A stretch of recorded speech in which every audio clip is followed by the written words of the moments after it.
Assalamualaikum warahmatullahi wabarakatuh, sahabat-sahabat sekalian. Mohon maaf yang setinggi-tingginya. Tadi saya lagi teleponan dengan Perdana Menteri Malaysia, dengan Menteri Pertahanan Amerika Serikat, membahas tentang harga cabai yang kemungkinan akan mengalami penurunan karena sudah terlalu banyak orang yang masuk ke Komal mulutnya pedis, sehingga tidak dibutuhkan lagi peredaran cabai di pasaran. Cukup mengundang orang-orang yang tidak memiliki pengetahuan tentang agamanya sendiri untuk bercakap-cakap depan umum, maka semua orang akan merasakan pedasnya mulutnya. Itu teman-teman. Alhamdulillah, puji syukur kepada Allah Subhanahu wa taala. Segala puji bagi Allah, segala seruan-seruan yang baik, nama-nama mulia untuk Allah. Ibadah kita hanya untuk Allah. Puji syukur kita, kesyukuran kita, penghambaan kita hanya kepada Allah. Salam juga serta taslim kepada hambanya yang mulia, baginda Rasulullah Muhammad sallallahu alaihi wasallam. Berkat beliau, manusia di muka bumi ini bisa melaksanakan tugas dan tanggung jawabnya sebagai penanggung jawab kehidupan, pemimpin kehidupan di bumi untuk menaklukkan bumi dengan menggunakan akal sehat. Amin. Alhamdulillah. Sahabat yang dimuliakan oleh Allah, siang ini kita mengkaji terkait dengan tema ulangan 21 kitabnya orang Yahudi, bab 21 butir 22 sampai 23 versus Al-Quranul Karim surah An-Nisa ayat 117. A'udzubillahi minasyaitonirrajim. Bismillahirrahmanirrahim. Iyad'una min dunihi illa inatha wa iyad'una illa syaitanan marida. Allah berfirman di dalam Al-Quran, mereka tidak menyembah selain daripada Allah kecuali berhala, inaza. Jadi yang mereka sembah selain dari Allah itu adalah berhala, dan mereka juga tidak menyembah kecuali hanya kepada iblis yang terkutuk. Al-Quranul Karim menyelaraskan itu. Saya ulang. Bismillahirrahmanirrahim. Wa iyad'una min dunihi illa inatha wa iyad'una illa syaitanan marida. Allah memberikan pelajaran kepada kita umat Islam bahwasanya di luar Islam yang mereka sembah itu adalah berhala. Di luar dinul Islam yang mereka sembah itu adalah iblis yang durhaka. Allah Subhanahu wa taala kemudian menyelaraskan ayat suci Al-Quranul Karim sebagai pembelajaran kepada kita semua untuk melindungi anak-anak keturunan kita dari pola keagamaan yang tertuju kepada penyembahan inatha. Ya ayuhan nas, kulu mimma fil ardi halalan tayyibah wa la tattabi'u khutuwati syaitan innahu lakum aduwwum mubin. Allah Subhanahu wa ta'ala menjelaskan kepada kita, wahai seluruh manusia, yang manusia dengarkanlah seruan Allah. Makanlah sebagian makanan dari bumi, di bumi ini, yang halal saja dan yang baik. Wala tattabi'u khutuwatis syaitan, dan janganlah mengikuti langkah-langkah syaitan. Innahu lakum aduwwum mubin. Sesungguhnya bagi kalian iblis itu adalah nyata musuhmu, musuh yang nyata, nyata musuhmu, musuh yang nyata jangan kamu kawanin. Jangan kau kasihi musuhmu. Musuhmu yang nyata itu harus kau dudukkan sebagai musuh. Jangan temanmu, apalagi kau jadikan sembahanmu. Jangan. Allah sekali lagi, ya ayuhan nas, yang merasa manusia, dengar dong. Bagi yang bukan manusia enggak usah, yang manusia aja. Yang suka kemudian makan segala hal enggak usah berasa manusia. Yang suka menghalalkan semua yang diharamkan Tuhan enggak usah merasa manusia. Karena yang dipanggil untuk makan yang baik-baik saja dari hasil bumi ini hanyalah manusia. Yang kodok, jangkrik, belalang, kupu-kupu, walang sangit enggak usah. Ya ayuhan nas, kulu mimma fil ardi halalan tayyiba. Wahai manusia, sekali lagi yang merasa manusia aja ya, makanlah yang baik-baik dari bumi. Wala tattabi'u khutuwatis syaitan, dan jangan kau mengikuti langkah-langkah syaitan. Innahu lakum aduwwum mubin. Sesungguhnya setan itu musuh nyata, jangan kau kasihi bagimu. Lalu Al-Quran menjelaskan, wa ikhwanuhum yamuddunahum fil ghayyi thumma la yuqsirun, kata Allah. Teman-teman mereka, teman-teman iblis maksudnya, ada dua golongan, kata Allah. Yang pertama adalah orang kafir, yang kedua adalah orang fasik. Wa ikhwanuhum yamuddunahum fil ghayyi. Teman-teman mereka, saudara-saudara mereka, yaitu orang-orang kafir, orang-orang fasik, membantu para iblis. Orang-orang kafir ini membantu para iblis dalam kesesatan. Orang-orang kafir ini membantu iblis untuk mendurhakai pencipta langit dan bumi.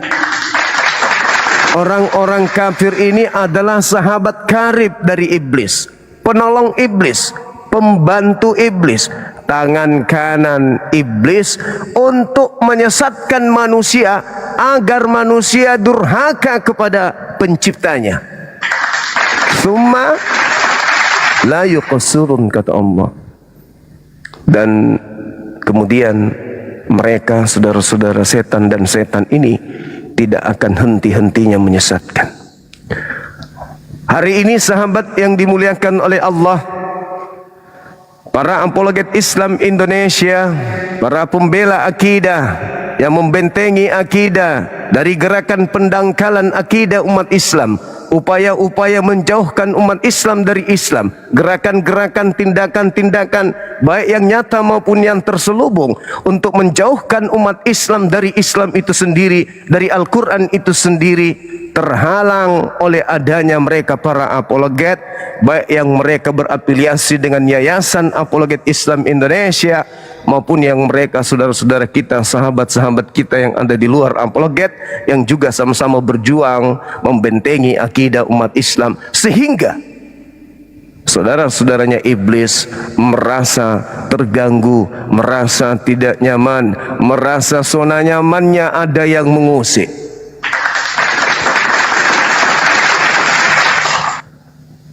Kekuatan para apologet Islam itu adalah semangat daripada netizen.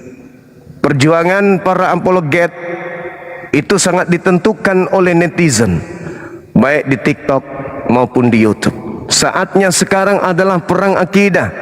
Perang akidah menggunakan logika sehat, dengan medan tempur yang digunakan bukanlah lapangan sepak bola, bukan gunung, bukan bukit, tetapi adalah sosmed alias nyik-nyok dan nyoto. Untuk itu hari ini teman-teman sekalian, kembali kita mengajak saudara-saudara kita untuk membedah secara ilmiah, logika sehat, nalar sehat, tanpa tendensi kebencian, doktrin dan dogma, batasan-batasan keagamaan yang mana kita harus tahu ini yang benar, ini yang salah, ini yang dikaburkan, ini yang dipadukan, ini yang dipura-purakan, ini yang diseakan-akankan supaya dianggap sebagai sebuah kebenaran, padahal itu adalah sebuah kesesatan yang dibungkus dengan nama agama. Hari ini kita ingin membahas terkait dengan kitabnya saudara kita Yahudi yang terjemahannya kita temukan di Bible, kitabnya saudara kita Kristen. Ulangan 21, 22, 23. Ada pendosa lalu dihukum mati, disalib, dikutuk oleh pencipta langit dan bumi. Lalu si kutuk ini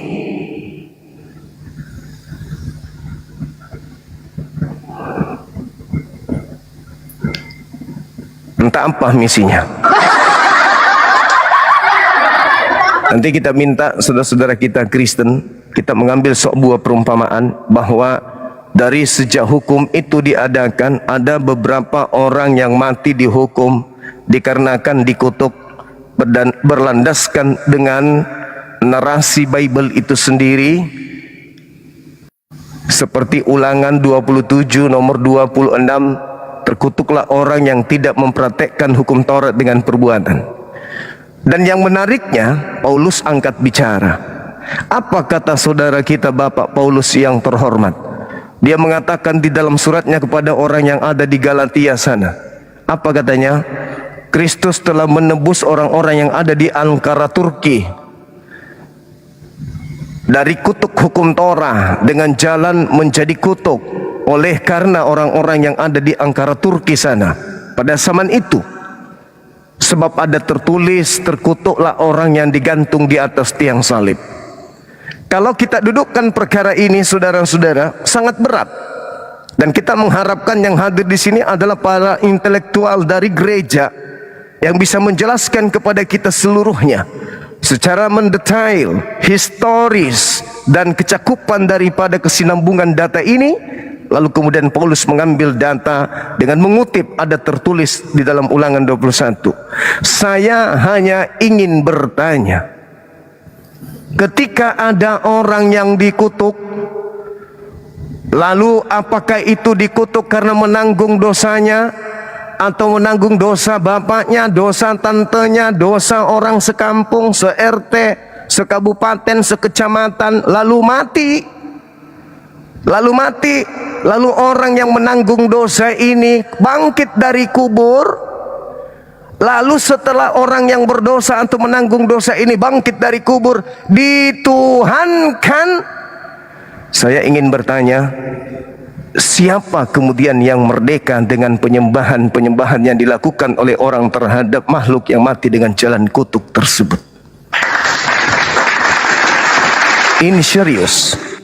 Sebab Al-Quran saya menjelaskan kepada saya, iyadu'una min dunihi illa inatha wa iyadu'una illa syaitanan marida. Ada penyembah-penyembah syaitan.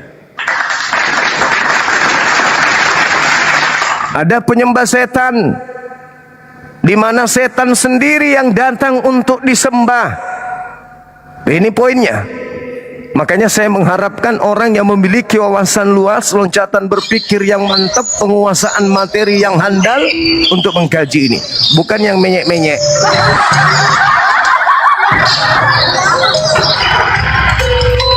Hello sluts. Oke, teman-teman sekalian,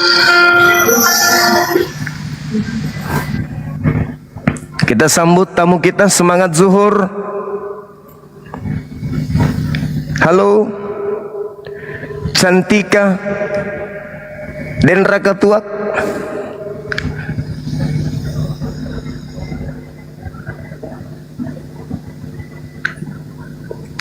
Silakan naik teman-teman sekalian. Yang muslim mohon untuk dibatalkan permintaannya.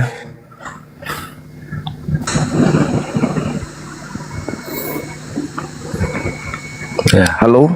Selamat siang Bang Zuma. Siang juga Abang.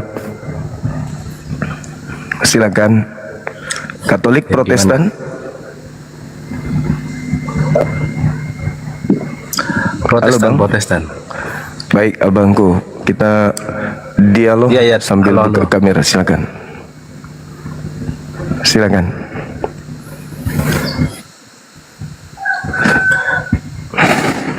Tes, tes. Ya, sudah tertes. Ya gimana ini semua ulangan 21, 22, 23 ini apa, tentang apa? Mohon dibuka kameranya, Bang. Diskusi kita, silakan.